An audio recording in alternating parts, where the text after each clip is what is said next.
xua bông ôn pu mình như ta bông ônទាំងអស់ជាពិសេសមួយរបស់ខ្ញុំបាទសេងមិនគឹមដាថ្ងៃនេះសេងមិនគឹមខ្ញុំបាទចង់មកណែនាំរថយន្តមួយគ្រឿងកំពុងតែរៀបចំឡើងទីផ្សារមិនទាន់មានម្ចាស់បាទនេះគឺជា VCOX 330ឆ្នាំ06ពង1ពាក់កណ្ដាលគូលក្នុងប្រភេទសកម្មៃបងប្អូនណាបាទគឺពិតភាគឡានដែលមើលទៅក្នុងវីដេអូនេះគឺថាប្លុកម៉ាស៊ីនមិនថាចង្គៀងបាទក្លុកកលៀតកន្លែងណាក៏ដោយក៏ឃើញថាបាទចឹងសម្រាប់បងប្អូនដែលចង់បានឡានស្អាតបងប្អូនអាចយកមកគ្រឿងនេះទៅប្រើប្រាស់បានបាទមិនថាបងយកទៅប្រើប្រាស់ជាលក្ខណៈគ្រួសារប្រកបជាកម្មអីផ្សេងបងអាចមកមើលមកគ្រឿងនេះបានធានាថាមកមិនខកបំណងទេបាទចឹងមិនថាបងប្អូន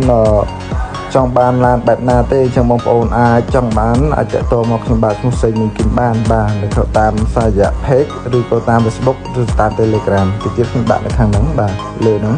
ចឹងមកគ្រឿងនេះណាមិនថាបាតមិនថាសាច់ដែកឬថាកម្មញ៉ៃខាងក្នុងជួរគឺអត់មានបាក់បែកកន្លែងណាទេគឺថានៅសំណុំជិនតែម្ដងបាទចឹងតម្លៃពិសេសណាសម្រាប់បងប្អូនដែលមកមើលគ្រឿងនេះខ្ញុំគិតតម្លៃសមរម្យបាទគុណភាពគឺថាខ្ញុំធានាជូនបាទគុណភាពថាមិនឲ្យបងប្អូនខកបំណងបាទអស់ទំនុកចិត្តលើខ្ញុំបាទទេខ្ញុំធានាជូនបាទចឹងខ្ញុំសូមអរគុណទៅដល់ម្ចាស់ក្រាស់បំ DN ដែលមានសេវាកម្មថែទាំរថយន្តដូចជាមានបោកពុកប៉ូលីលាងសិនបាទដូរពេញបាតពេញសិនលាងឡានបាទគឺថាគាត់មានគ្រប់សេវាតែម្ដងគឺគាត់លាងស្អាតបាទរៀបចំឡានឲ្យខ្ញុំគឺខ្ញុំពេញចិត្តភ្ញៀវដែលខ្ញុំមកមើលគឺថាមិនតែទោះទេបងប្អូនបាទចឹងខ្ញុំសូមទៅដល់អរគុណភ្ញៀវទាំងអស់ដែលបានរកការតាមដាននិងជួយទិញបាទនិងគ្រប់គ្រងទៅដល់ខ្ញុំបាទមកដល់ខ្ញុំបាទបាទអញ្ចឹងខ្ញុំសូមអរគុណលើកព្រាមដៃ10ទៅដល់ភ្ញៀវទាំងអស់ដែលបានជួយជាក់និងមានទំនុកចិត្តកន្លងមកបាទរកការទិញឡានបាទនឹងការទំនុកចិត្តមកលើខ្ញុំបាទអញ្ចឹងខ្ញុំសូមអរគុណពុកម៉ែបងប្អូនភ្ញៀវទាំងអស់ដែលបានជួយទិញនិងគ្រប់គ្រងដោយមានទំនុកចិត្តលើខ្ញុំកន្លងមកបាទអញ្ចឹងខ្ញុំសូមអរគុណទៅដល់ភ្ញៀវទាំងអស់ដែលបានជួយគ្រប់គ្រងបាទអញ្ចឹងបន្តថាអ្វីក៏ដោយទិញឡានលោកឡានគឺផ្ដោតទៅលើទំនុកចិត្តបាទភាពស្មោះត្រង់បាទឡានយ៉ាងម៉េចប្រាប់ភិនភាពមិនដែរឲ្យខុសទេបាទ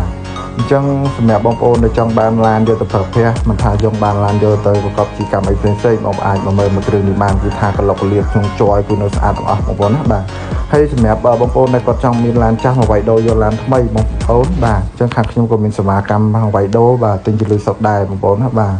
ហើយសម្រាប់ទំនុកចិត្តហើយនឹងគុណភាពខ្ញុំធានាជូនបងប្អូនបាទអញ្ចឹងខ្ញុំមានតែប៉ុណ្្នឹងទេបងប្អូនបាទអញ្ចឹងសម្រាប់មកគ្រឿងនេះបងប្អូនមកមុនគឺបានមុនបាទមកគ្រឿងនេះគឺមិននៅយូរទៀតទេអញ្ចឹងសូមអរគុណសូមគោរពលាមួយទាំងអស់បាទដែលបានគ្រប់គ្រងនៅហាងសេមីគឹមយើងខ្ញុំបាទសូមអរគុណសូមគោរពលាបាទអរគុណច្រើនជួបគ្នាក្នុងវីដេអូក្រោយបងប្អូនណាបាទអរគុណ